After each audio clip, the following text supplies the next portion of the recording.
Buenas tardes con todos. Bueno, en esta tarde tenemos el agrado de presentar a la doctora Claudia Patricia Lipoma, que nos hablará de muestreo y tamaño muestral. La doctora es médico general egresada de la Universidad San Martín de Porres, es jefa de prácticas central de asesorías, tutorías y consejería de la Facultad de Medicina Humana de la Universidad San Martín de Porres. También es coordinador estudiantil del programa de asesorías por pares de la Facultad de Medicina de la USMP. Es médico serums, puesto de salud para comarca, Viresa, Huancavelica 2024-2025 y asesora por par en bioestadística USMP FMH entre 2019 y 2023. Doctora, muchas gracias por su presencia hoy. Le doy el pase para que pueda presentar. Listo, muchas gracias por la invitación. A ver, un momentito para... A ver. ¿Se me escucha? ¿Sí? Sí, doctora, se le escucha. Ya, listo. Vea. Un ratito voy a proyectar la pantalla. Mm,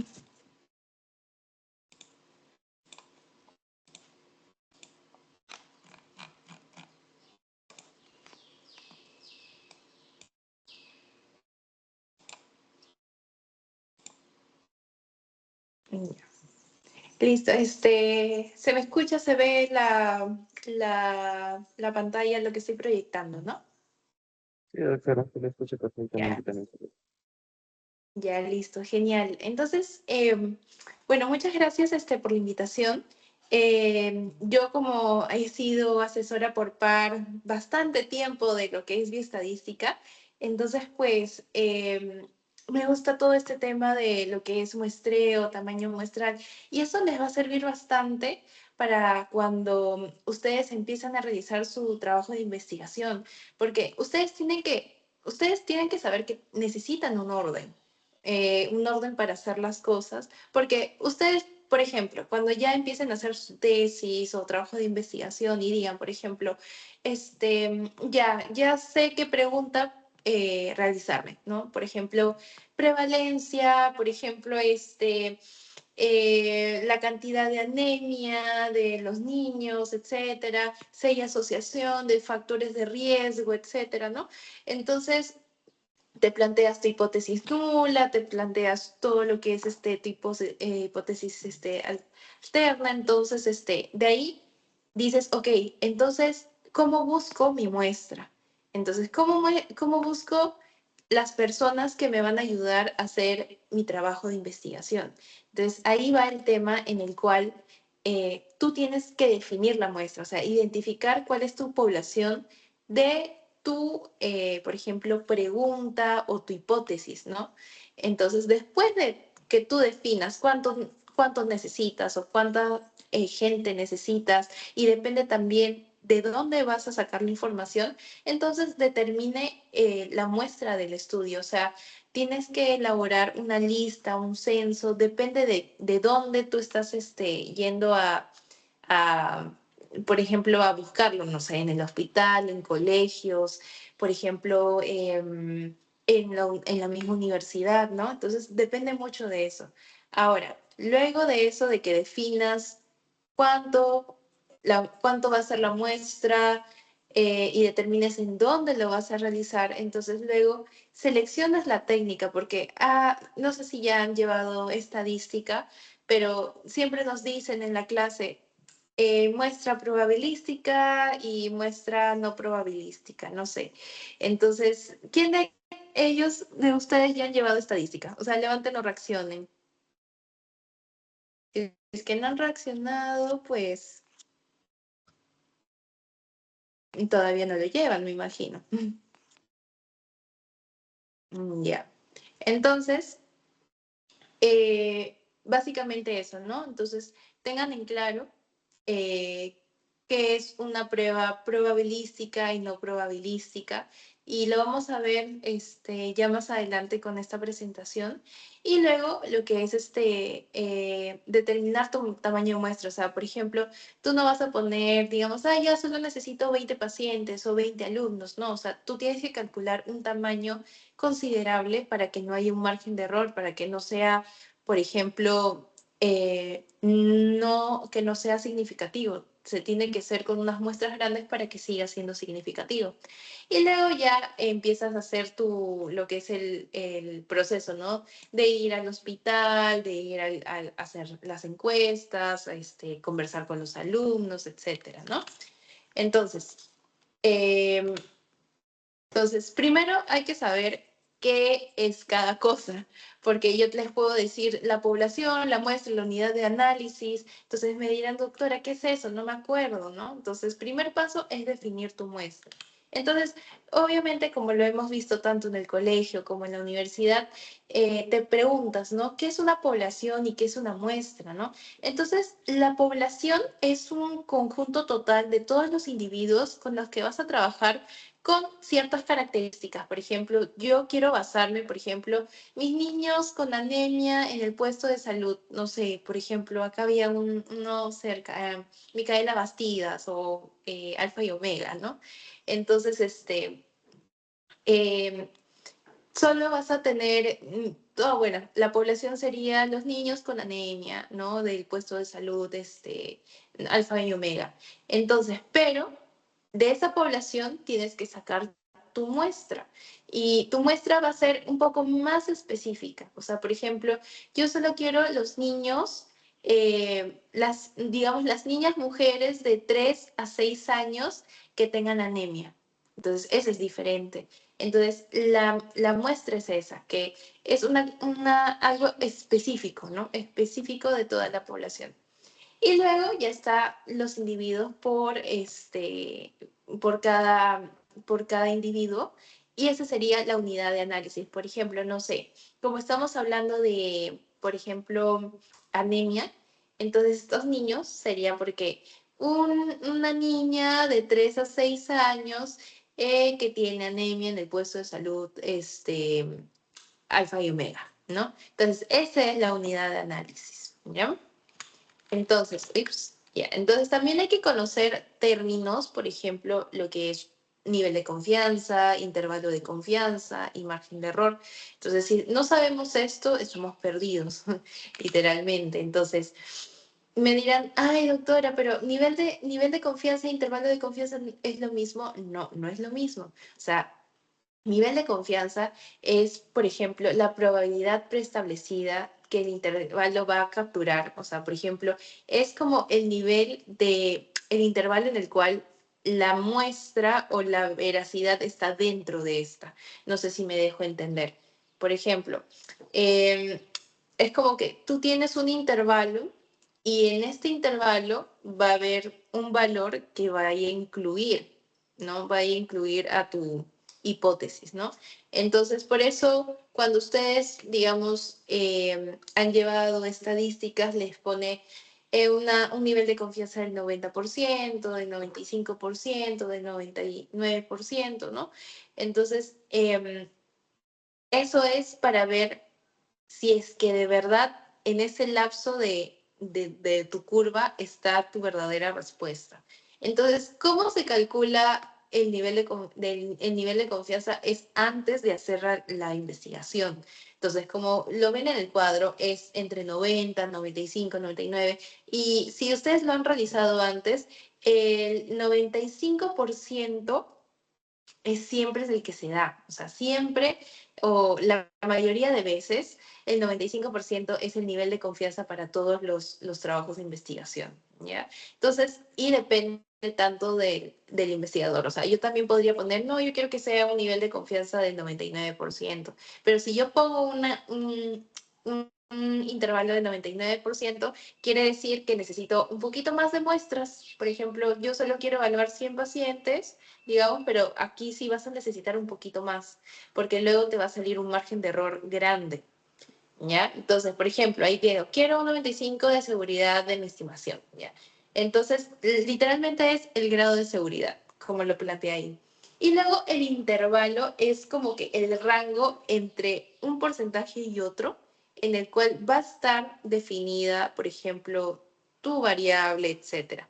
Entonces, eso, después de hacer los cálculos matemáticos, va a salir después. Entonces, este es el intervalo de confianza. Por ejemplo, no sé si han visto en trabajos de investigación que dice, por ejemplo, el IC 95% es de, no sé, 90.4 a 110.5. Algo así. Ese es el intervalo de confianza. Entonces, el resultado es el intervalo en el cual va a estar tu valor. ¿Ya? Entonces, obviamente, hay están todas las pruebas matemáticas, pero no vamos a hablar de eso, ya que hay ciertos programas en los cuales ustedes van a utilizar y ustedes no van a tener que calcular eso. Obviamente en la universidad sí lo van a tener que calcular, pero acá no, o sea, acá les voy a mostrar algunas aplicaciones en las cuales ustedes van a poder en teoría, poder realizarlas, ¿no? Con mucha facilidad, ¿no? Entonces, por ejemplo, este es un ejemplo.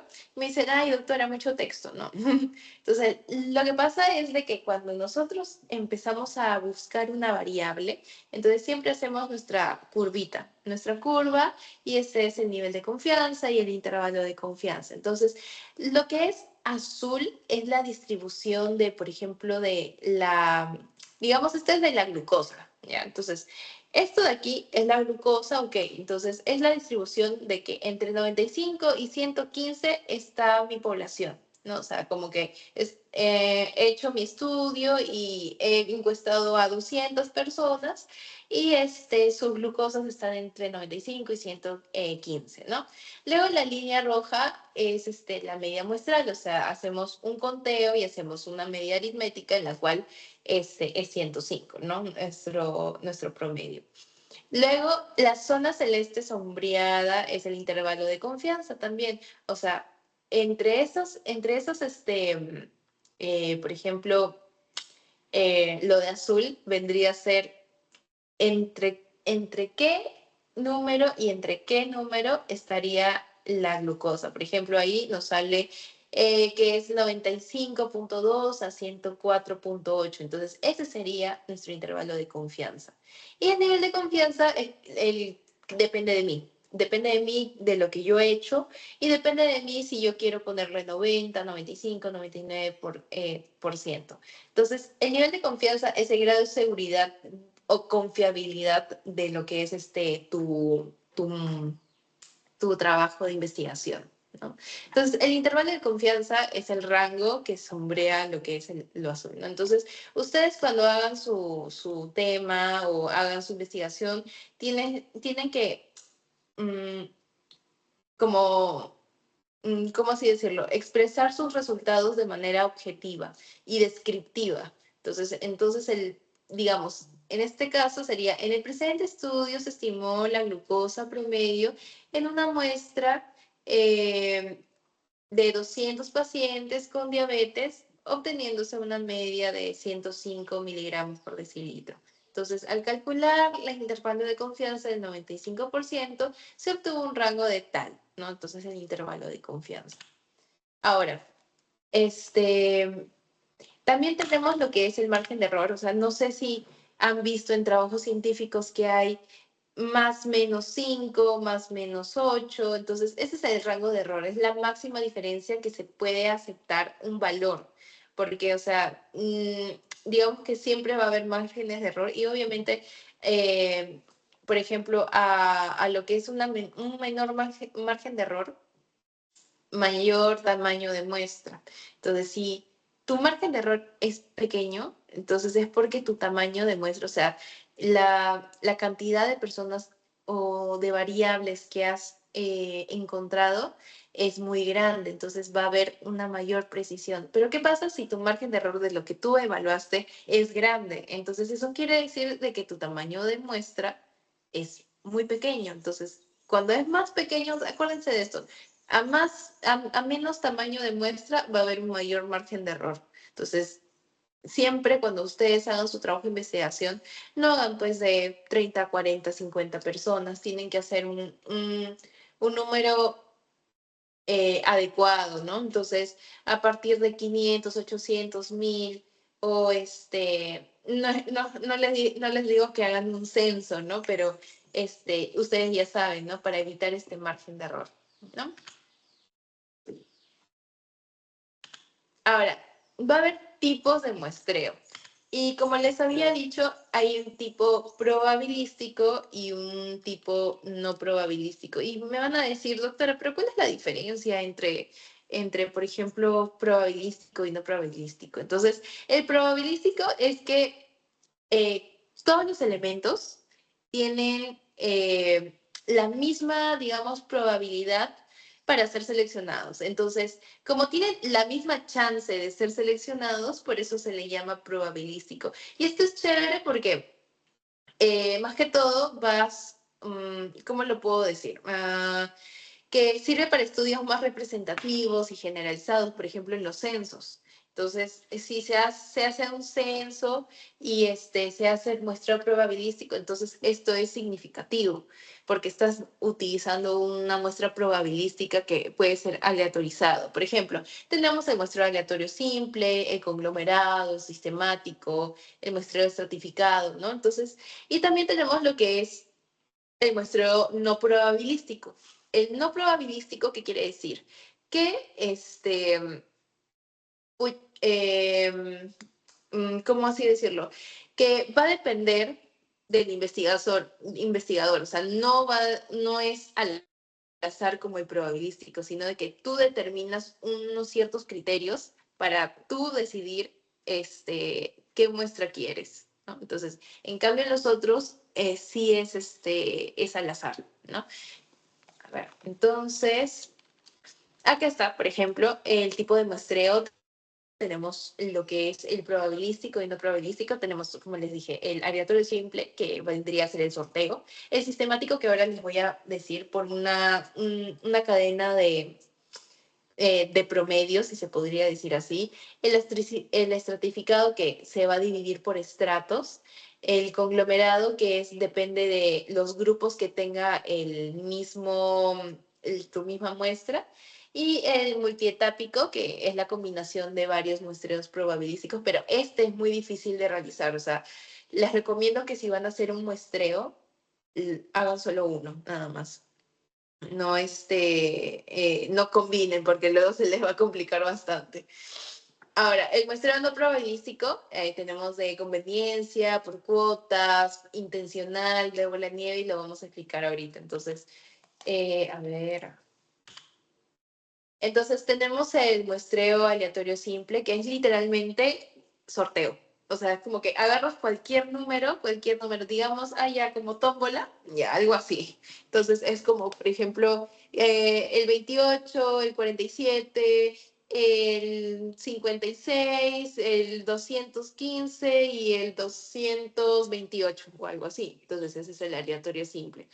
El sistemático vendría a ser, por ejemplo, por ejemplo, digamos, yo quiero elegir el número 2. Entonces, el número 2, eh, digamos, cada 4 números voy a elegir. Entonces, por ejemplo, si es 2, tengo que elegir cada 4. Entonces, por ejemplo, 2 más 4, 6. El sexto tengo que elegir. O el 6 más 4, o sea, ya elegí el 6, 6 más 4, 10, más o menos. Entonces, ese es el sistemático. Entonces, por eso, como vemos en la presentación, vemos que es por un sistema, o sea, mecanizado. Entonces, ese es el tipo de muestreo sistemático. Ahora, tenemos también lo que es el estratificado, que se va a dividir, por ejemplo, en lo que es estratos. Lo puedes dividir por sexo, por edad, por estado civil, etcétera, y de eso sacar tus muestras y luego combinarlos. Los conglomerados básicamente se eligen grupos completos. Por ejemplo, no sé, tú buscas una muestra en específico, por ejemplo, anemia en Lima, digamos. Entonces tú agarras y dices, voy a preguntarle a los colegios, a los hospitales, a, no sé, a la cárcel, no lo sé, o universidades, etcétera. Entonces ese es el conglomerados.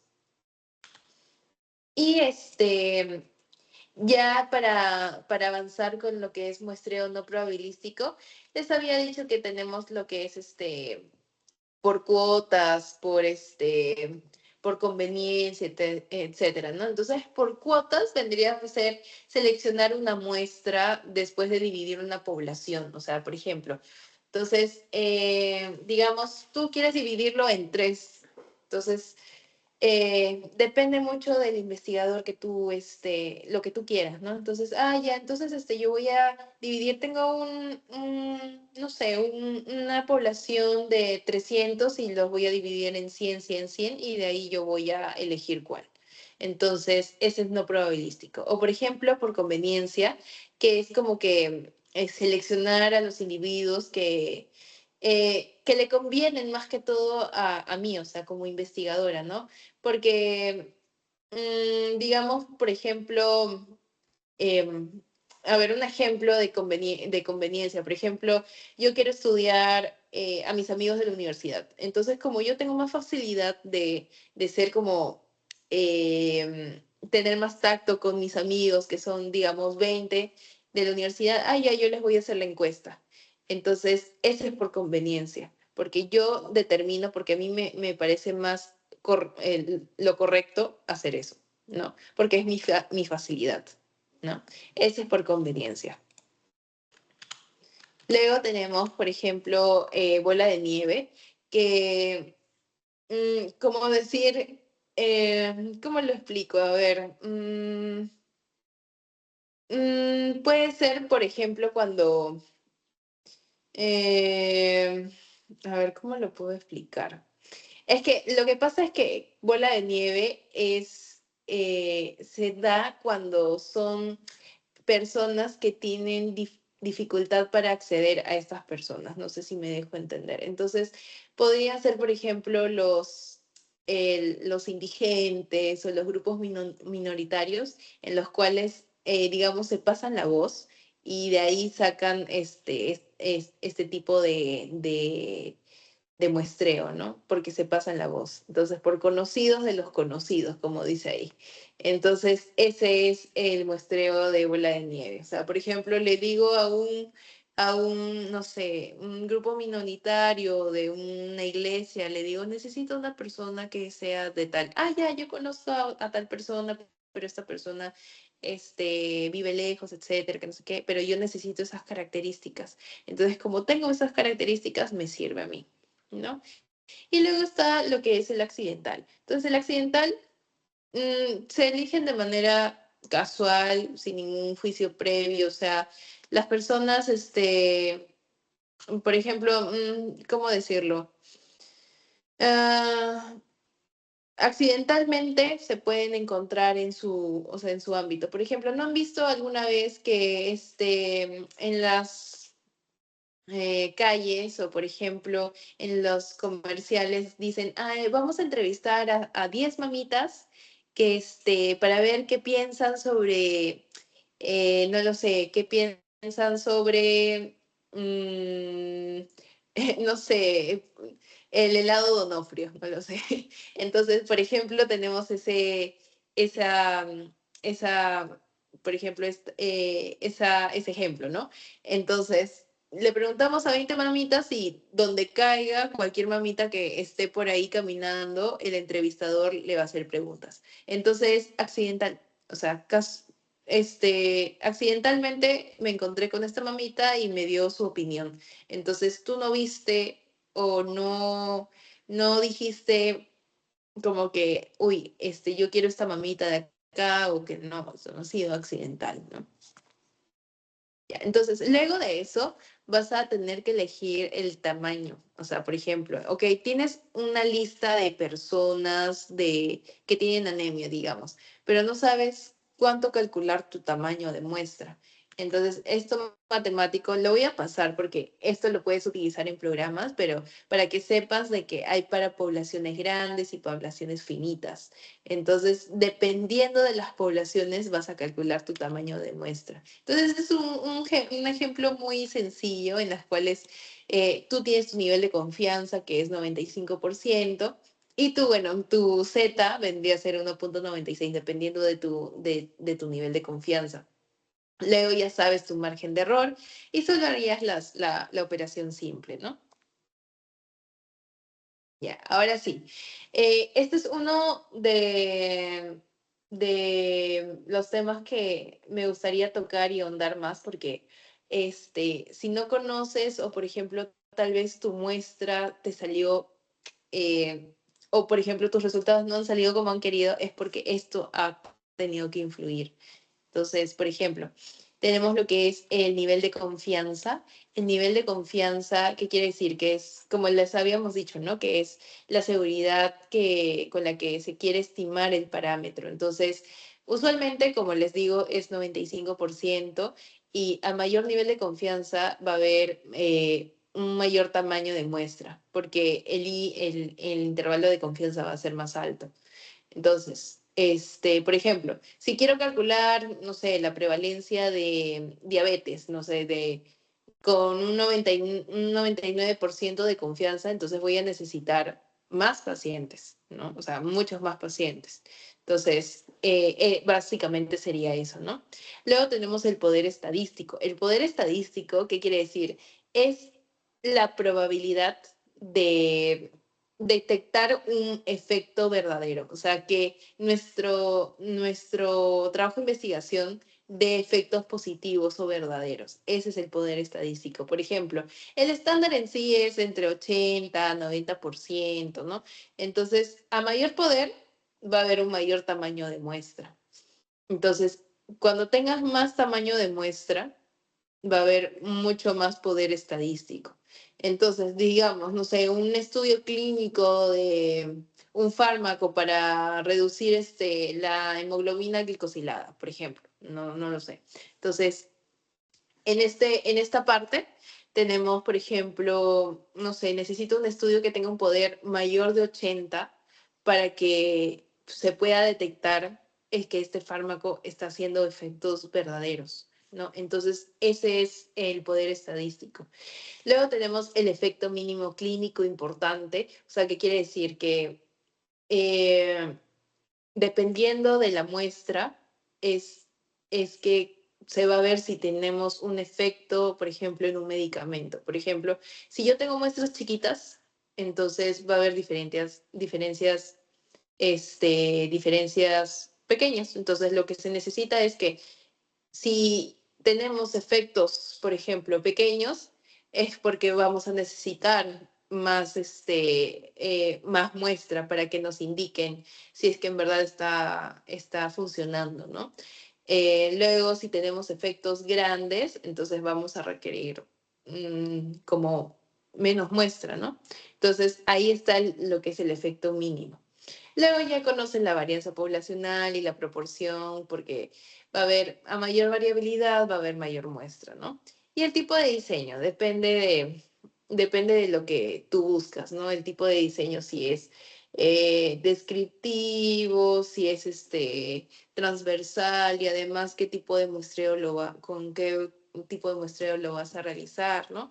Entonces, ese es básicamente lo que influye para que tu trabajo de investigación y tus resultados no se vean afectados. Entonces, ya, entonces aquí les muestro rápidamente las herramientas para calcular, porque yo no les voy a decir que agarren su calculadora y lo hagan, ¿no? Entonces, yo también utilizo alguna de estas y me ha servido para hacer los trabajos de investigación, mi tesis, etcétera, ¿no? Entonces, a la cabeza siempre va a ser SPSS. SPSS siempre me ha salvado la vida y lo sigo utilizando para hacer pruebas de variabilidad, pruebas de margen de error, por ejemplo, lo que es digamos, las proporciones, la campana de Gauss, etcétera. Entonces, eso es muy importante y que sepan utilizar SPSS. Ahora, hay otros tipos de software que pueden utilizar. Por ejemplo, el G-Power, que es como un poquito antiguo, la verdad, lo intenté utilizar, pero sí hace su función, que es el TD-Student, el ANOVA, las regresiones. Entonces, cuando ustedes tengan ese tipo por ejemplo, de casos que tengas que utilizar ANOVA o TD-Student, dependiendo si es una variable cualitativa o cuantitativa, ese ya es otro tema. Entonces, entonces puedes utilizar este. Lo recomiendo, sí, o sea, hace su función. Mm. El OpenEPI es, por ejemplo, es de manera en línea y utiliza proporciones medias, lo que es riesgo relativo, hasta OR puedes utilizar, pero es un poco más básico. Entonces, si tú quieres ahondar un poquito más, yo te recomiendo SPSS o G-Power. El EpiInfo nunca lo he utilizado, pero me han recomendado porque hay, acá puedes como que realizar tus diseños de las encuestas, cálculos muestrales, etcétera. Entonces, eso también conviene, ¿no? Entonces, por eso lo puse ahí porque hay otros, amistades, colegas míos que lo utilizan, ¿no? Entonces, y me lo han recomendado, no he tenido la oportunidad de utilizarlo, pero es muy recomendado y es dado por la CDC. Entonces también me parece que es gratuito. Entonces, todos estos son gratuitos, excepto SPSS. Bueno, SPSS, no sé qué habré hecho en mi laptop que tenías que craquearlo y para que sea súper, para que sea gratuito, etcétera, pero sí se puede conseguir gratis. ¿No? Y entonces, eso es lo que vas a utilizar cuando hagas tu tesis también. Y bueno, los errores más comunes y malas prácticas según, por ejemplo, ¿por qué digamos, mi intervalo de confianza ha salido muy grande? O, por ejemplo, ¿por qué tengo un margen de error muy grande? Entonces, hay errores comunes que nosotros realizamos al hacer una encuesta y hacer nuestras estadísticas, ¿no? Entonces, por ejemplo, eh, hacer una conveniencia, o sea, elegir muestras por conveniencia sin justificación. O sea, como yo les había dicho, por conveniencia es que, yo voy a hacer con mi amigo y también la mamá de mi mamá o la mamá de mis amigos, etcétera. Entonces, no tienes una justificación clara de por qué lo has elegido, o sea, solo por eso. Entonces, o sea, tampoco es significativo eso, porque tal vez no estás buscando la variable que tú quieres buscar, ¿no? Entonces, por eso va a salir error o no va a salir lo que tú quieres. Entonces, eso. Luego, el número arbitrario, o sea, ¿qué quiere decir? Usar un número arbitrario de participantes. O sea, tú decir, ok, yo voy a estudiar 30 pacientes y ahí está. Pero sin un cálculo muestral previo, o sea, no has dicho o no has fundamentado por qué 30 pacientes. Entonces, y además 30 pacientes es muy poco. Entonces, y así. Entonces, un número arbitrario, o sea, que tú eliges, pero no justificas el por qué. Luego, no reportar el cálculo. No sé si ustedes han visto que varios trabajos de investigación, pues, o sea, no ponen los cálculos de verdad, solo ponen el resultado, ni siquiera ponen, por ejemplo, las tablas, y solo ponen resultados y discusión. Entonces, en estos trabajos de investigación pueden ser que haya errores, porque no reportan el cálculo, o sea, ¿cómo estamos seguros nosotros como estudiantes de medicina o, por ejemplo, doctores, que eso sea verídico? Porque no me están justificando el cálculo. Entonces, eso puede llevar a un error y puede ser muy grave, la verdad. Luego, ignorar las pérdidas o abandonos. Por ejemplo, no se añade, por ejemplo, un 10 o un 20% adicional del tamaño calculado porque puede haber posibles deserciones. Por ejemplo, digamos de que yo estoy haciendo una encuesta, ¿no? De satisfacción y yo solo busco 100 personas, pero de estas 100 personas, digamos, 20 personas no me hicieron la encuesta. y yo solo pregunté a 10, a 100 personas. Entonces, lo que deberías hacer es que para evitar eso, ese tipo de cosas, no le des a 100 personas una encuesta, sino tienes que aumentar tu tamaño. O sea, en vez de dar 100 personas, da 150 personas por si acaso. Porque si no, tienes que, o sea, tienes que justificar que son 100 personas o tienes que justificar por qué decidiste hacer 80 personas y no 100 y tendrías que cambiar todo tu trabajo de investigación, ¿no? No considerar poder ni efecto.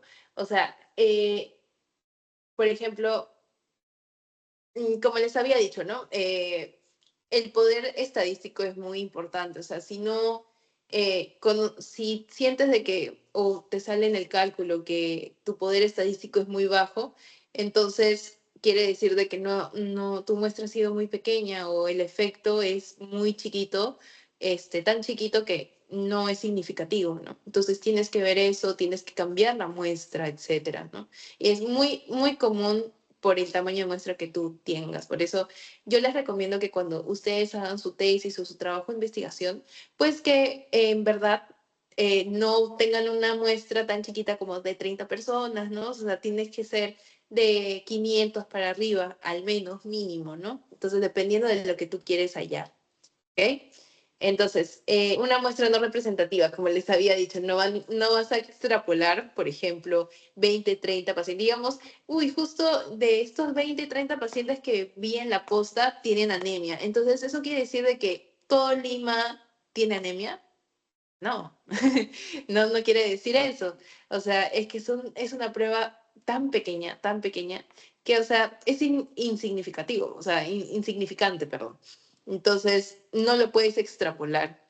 En cambio, si fuera un censo, por ejemplo, de todas las postas de, digamos, de La Molina, entonces, y la mayoría tiene, los niños tienen anemia, entonces se podría decir, porque es una muestra grande, que todos los niños, o sea, la mayoría de los niños tienen anemia y en La Molina, ¿no? Entonces, esa es una muestra representativa. Y potencia posteriori, pues reportar una potencia después, o sea, el calcular la potencia después de hacer un estudio en vez de planificarla antes. O sea, cuando tú hagas tu potencia, tienes que planificarla antes de hacerla, porque a mí me ha pasado. Entonces, cuando yo realizaba mi tesis, yo no calculé la potencia, o sea, lo calculé después, si no, entonces no tenía que hacerlo antes, porque eh, si no, ¿qué pasa? Que te puedes equivocar. La potencia puede equivocarse y tienes que hacerlo de nuevo, ¿no? Entonces, básicamente ese es todo por parte de lo que es, no sé si hay más, ahí así. Entonces, eso es todo por parte de lo que es muestra y muestreo. A mí me encanta este tema, la verdad, porque es tanto estadístico, etcétera. Entonces, como ya les había dicho, y lo mencionaron en la presentación, pues soy la doctora Claudia, trabajo en lo que es el Comité Central de Tutorías de la Universidad San Martín de Porres de Medicina. Está ahí para que nos sigan en Instagram y bueno, ese es mi Instagram personal y si tuvieran alguna duda, pues claro, podría ayudarlos en cualquier momento. Pues eso sería todo, la verdad. Doctora, muchas gracias por tu excelente ponencia. Si alguno de la sala tiene alguna pregunta, no duden en hacerla, por favor. Hay una pregunta, doctora de Luigi. Ujú. A ver qué pasa.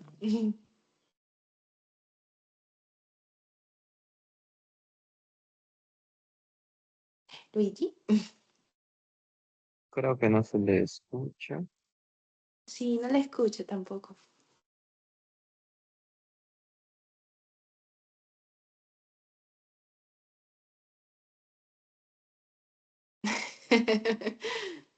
No, no se te escucha. O podrías escribirlo, no hay problema.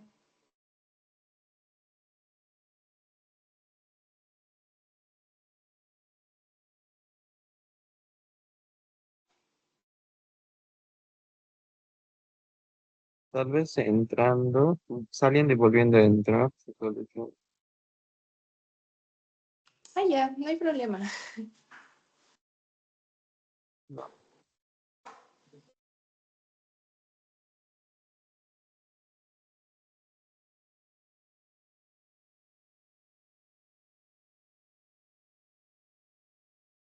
Me lo mandó al privado, doctor. A ver, le digo, le menciono la pregunta. ¿Cómo podríamos determinar el tamaño del efecto basándonos en estudios previos? ¿Y qué hacemos si no tenemos ese dato? Lo primero que me dijiste. ¿Cómo podríamos determinar el tamaño del efecto basándonos en estudios previos? Ah, ya. Entonces, em, primero cuando ustedes hablen de, por ejemplo, que quieren basarse en estudios previos, o sea, no me acuerdo ahorita que era un método tanto retrospectivo, si se podría decir, o casos controles. Entonces, en ese efecto, deberías buscar un poco más de información, porque cuando hay este tipo de cosas eh, y te vas a basar en un artículo previo, por ejemplo, digamos, no sé, hipertensión arterial, digamos, hipertensión arterial. Entonces, en ese sentido, tienes que buscar las guías, cómo fue anteriormente, etcétera, y tú quieres ver si la hipertensión arterial, desde cuándo a cuándo se puede considerar hipertensión arterial, digamos, en alumnos, o bueno, alumnos no, por ejemplo, en el hospital, no sé, 2 de mayo, ¿no? Entonces, tienes que leer, o sea, no solo te bases en un artículo, sino básate en varios artículos científicos en los cuales llegas a un consenso. Y después de eso, podrías saber más o menos cuánto el tamaño de muestra necesitarías, ¿no? Entonces, todo depende de tu información base, todo depende de en dónde lo vas a hacer y depende si vas a contar con los medios necesarios para hacer una muestra grande. O sea, por ejemplo, de tesis, no vas a hacer un censo, no vas a hacer un censo, pero vas a llegar a una cantidad considerable, ¿no? Entonces, hay algunos artículos científicos que en los cuales, eh, pucha, utilizan un montón de gente, ¿no? Y tal vez nosotros no podemos hacer, o no podemos recaudar tanta información o tantas personas, pero se puede, con una muestra significativa que no sea 100 personas, pues, que no sea 50 personas tampoco, pero si es una encuesta por historias clínicas, digamos, por 500, 600, está muy bien y tu margen de error no va a ser tan grande, ¿no? Como sería con 20, 30 personas.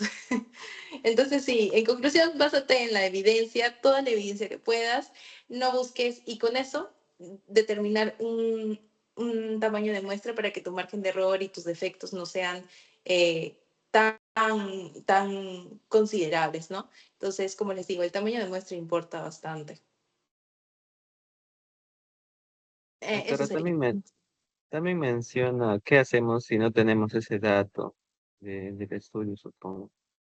Em, Dato por ejemplo, del estudio previo, el número de muestra, porque siempre todos los trabajos tienen número de muestra.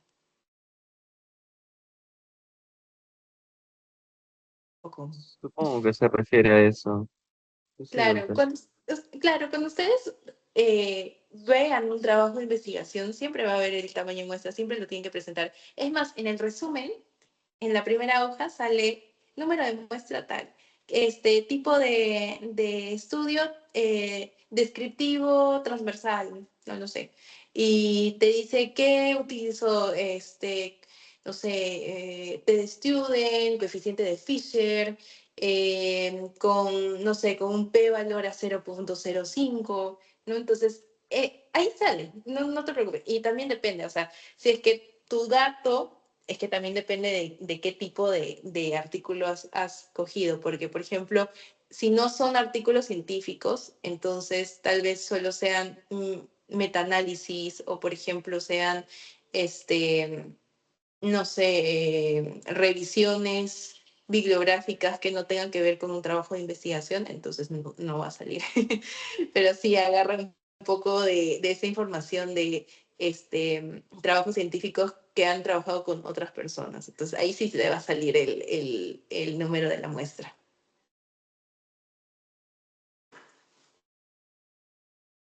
Doctora, menciona que se refería al tamaño del efecto. Ah, el tamaño del defecto. También sale, o sea, tendrías que buscarlo bien en el artículo, porque tienen que justificar.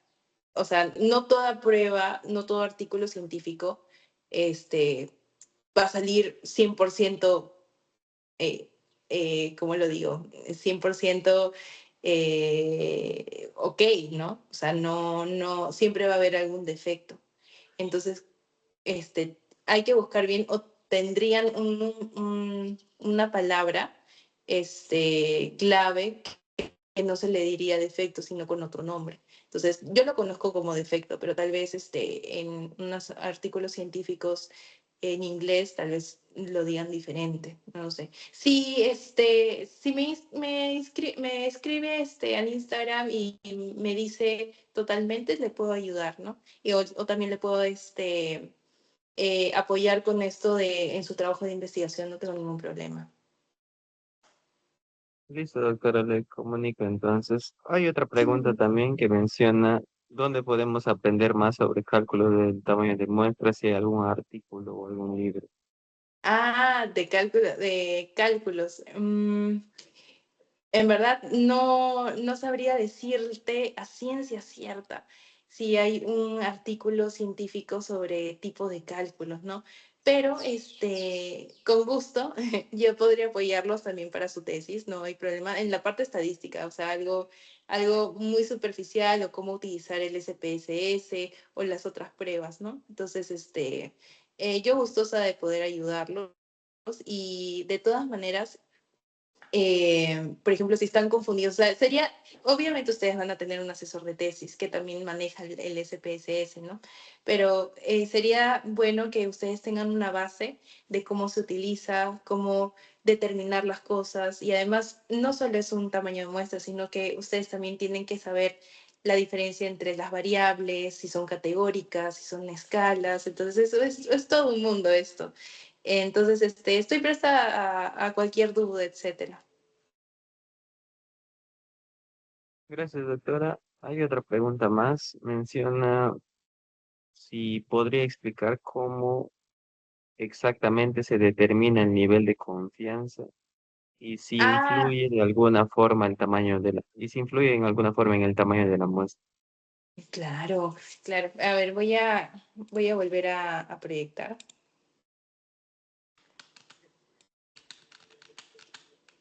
Entonces, a ver, ¿dónde está? Ya.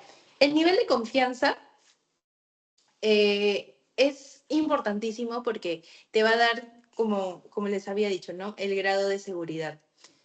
Entonces, tú cuando vayas a elegir un nivel de confianza, entonces, digamos, tienes tres opciones, 90, 95 o 99%. Entonces, normalmente en todos los estudios se elige 95%, que es como que el promedio en sí, o sea, 1,96. Entonces, si tú vas a utilizar 95%, quiere decir de que vas a utilizar una muestra grande, no me vas a poner 30 pacientes o algo así, porque obviamente va a salir no significativo. Entonces, y peor aún, cuando utilices, si quieres uno de 99%, o sea, que sea extra seguro digamos, tu trabajo de investigación, vas a necesitar una prueba mucho más grande. Tiene que abarcar un montón porque ahí sí hay un grado o sea, ahí podría haber un margen de error. ¿No? Entonces, por eso, normalmente en los estudios se utiliza 95% porque no es un censo de lo que vas a hacer o vas a hacer, por ejemplo, un estudio masivo de un país, etcétera, ¿no? Entonces, por eso es muy importante eh, es muy importante lo que es si podríamos decirlo, la tarea de buscar una muestra grande. O sea, por eso. Entonces, si ustedes buscan algo muy específico, la otra vez había escuchado de que habían realizado un estudio, querían hacer su tesis de pacientes muy específicos, de personas con enfermedad reumatoidea, ancianas de 80 85 años, me parece. Entonces, de el hospital, no me acuerdo el hospital, creo que era Rebagliati, solo del tercer piso. O sea, era muy específico, o sea, solo em, em, habían agregado habían encontrado como 15 personas. Entonces, y no es que estén hospitalizados, sino que se atendieron durante, digamos, 15, o sea, en los primeros 15 días o un mes. Entonces, y ellos trataron de hacerlo muy específico y su muestra obviamente no va a ser significativa. Entonces, yo les recomiendo que cuando hagan su trabajo de investigación tengan un tamaño de muestra para que no haya después estos errores, ¿no? Porque ellos pueden, es interesante su trabajo de investigación, pero después cuando ustedes lleguen y vean que tal vez no hay asociación o tal vez depende también su pregunta, o sea, cómo quieren plantear su pregunta de tesis, ¿no? Pero dependiendo de eso, vas a decir, pucha, en verdad no debí trabajar con una muestra tan específica o algo así. Entonces, busquen una pregunta en la cual ustedes digan, oye, mejor, ¿por qué no hacemos de esto? Es interesante, vamos a tener personas que nos podrían ayudar. Vemos el tipo de muestreo, si es probabilístico o no probabilístico, si lo hacemos por encuestas, si lo hacemos por historias clínicas, etcétera, y se trabaja y luego se hace el estadístico, ¿no? Entonces, es lo más fácil que se podría hacer. O sea, no sé cómo en la cabeza de, por ejemplo, ay, pero ¿cuánto de tamaño muestra tengo que hacer o algo así? No, no se preocupen, o sea, busquen un tema interesante que sea relevante para estudios y realicen su tipo de muestra, no hay ningún problema.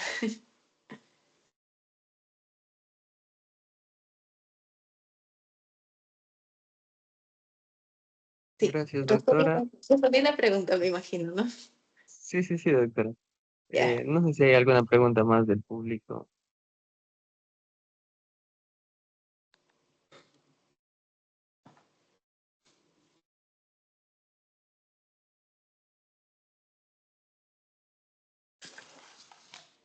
Creo que no hay más preguntas, doctora. Le agradecemos por su tiempo en esta tarde. Esperemos encontrarnos en otra oportunidad. Y bueno, no sé si querrá decir algo antes de finalizar la ponencia. No, nada, la verdad es que muchas gracias por la invitación. Yo estoy presta para ayudarlos en lo que pueda también. Y nada, que si tienen alguna consulta, etcétera, una base de lo que es estadística, pues acudan conmigo, no hay ningún problema, ya les dejé mis redes sociales y cualquier cosa, los puedo ayudar. Y muchas gracias también por la invitación. Yo estoy también presta para ayudarlos, chicos. Muchas gracias, doctor. Ujú, está bien.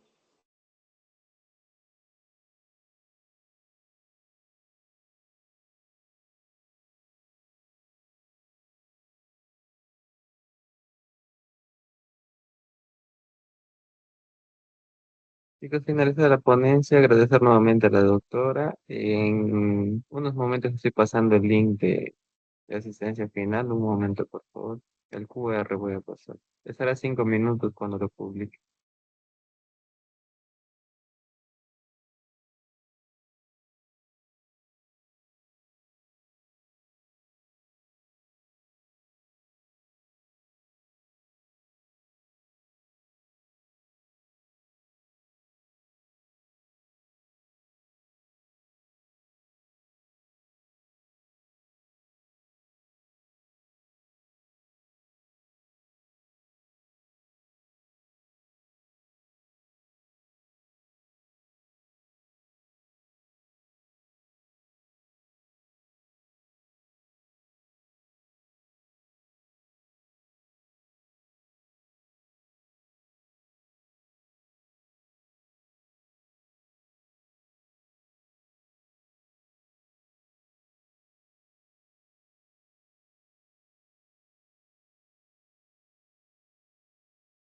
Se acaba de compartir, chicos. Ya pueden ir ingresando al link. Muchas gracias por su asistencia hoy día. Sería todo. 6:10 y cierra el jueves.